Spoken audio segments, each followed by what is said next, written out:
Alam nyo ba na dito sa may tapat ng Faith ay may bagong bukas na kainan? Located lang po ito dito sa Yellow Building sa Barangay 3, Tanawan City, Batangas. Bagong bukas lang po sila kaya wala pang masyado ang nakakaalam ng kainan na ito. Pero kapag nakakain na kayo dito ay talaga namang babalik-balikan nyo to. Dahil bukod sa mura ay talaga namang masarap yung pagkain na isineserve nila dito. Pagpasok nyo dito makikita nyo yung iba't ibang klase na mga pagkain na pwede nyong orderin at talaga namang ang dami nyong pagpipilian. Ito yung ilan sa mga pagkain dito na pwede nyong orderin sa kanila. Meron silang masarap na sandwich, carbonara, nachos, meron din silang spaghetti at meron din silang pizza.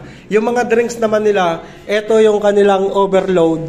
Meron din silang fruity at meron din silang kape na caramel macchiato at meron din silang mga milk tea.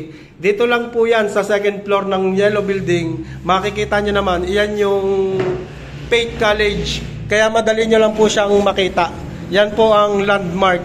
So yun, ini-invite ko kayo na pumunta dito sa MoMA at itry yung mga pagkain nila.